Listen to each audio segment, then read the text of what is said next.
Good morning, fellow Toastmasters. Yes, this was impromptu indeed. I put something together in the last 30 minutes, so here it goes. All right, who here has ever experienced a touch, a tinge of jealousy? Show of hands, please.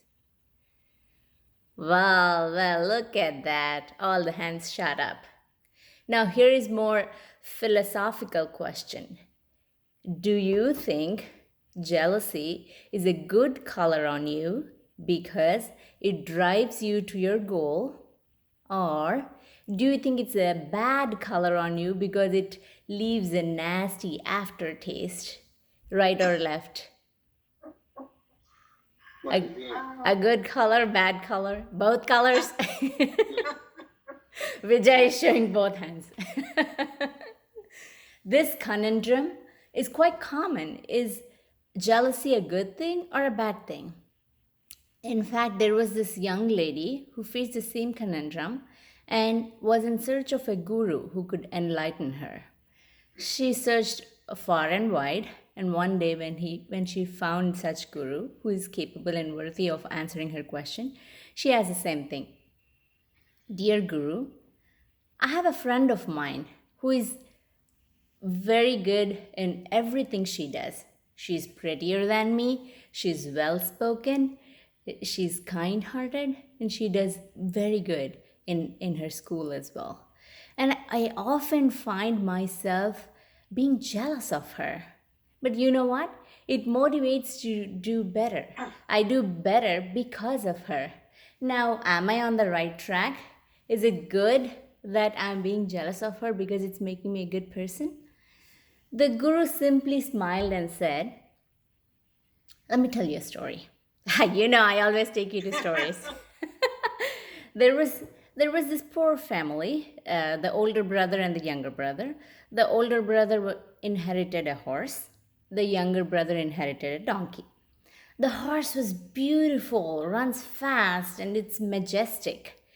And the younger brother's donkey does its job. It's hardworking. It goes from point A to point B, takes all the goods. But it's not as pretty, obviously, right? So the younger brother didn't like it. Why can't I have something that looks majestic?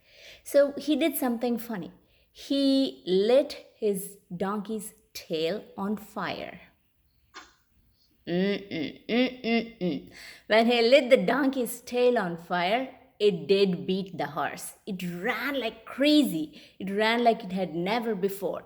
And it did beat the horse, and it went from point A to point B just like that. But was donkey happy? Did it enjoy the ride? Probably not. So the guru made his point. You might get from point A to point B, you might score better grades in your school, but when you are driven with jealousy, when you are driven with envy, you don't enjoy the ride. You don't enjoy the journey. And what is life? Nothing but a large, huge, humongous journey from point A to point B. The things that you thought, the goals that you once thought were important, were like earth shattering important, are probably trivial now.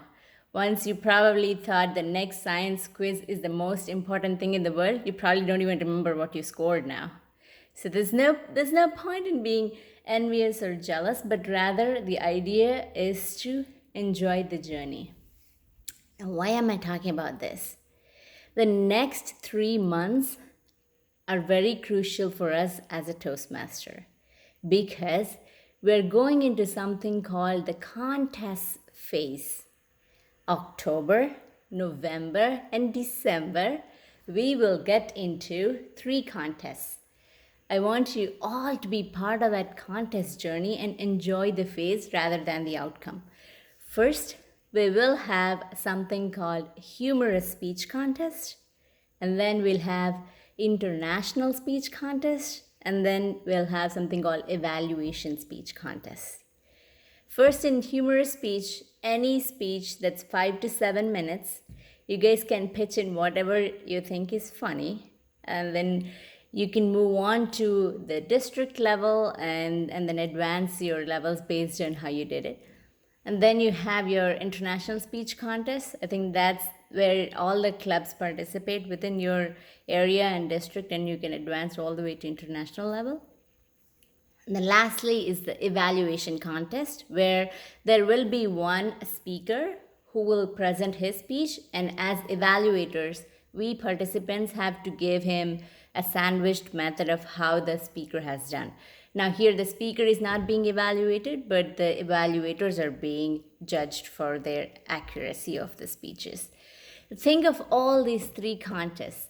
What we have to do is enjoy our journey, our growth as a Toastmaster, and get to that very next level. I'm here to motivate you all to sign up for either the speaker role or one of the contest roles. There are numerous hands that have to be in place to make this event a success. We need people who would count ballots. We need people who would do the judging. We need the speakers. We need a contest chair. We need a lot of roles to be filled.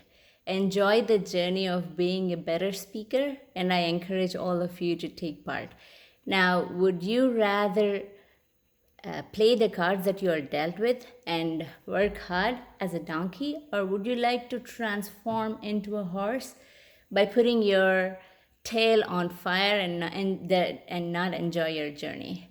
The choice is up to us. What would you rather do? Thank you, Mr. Toastmaster.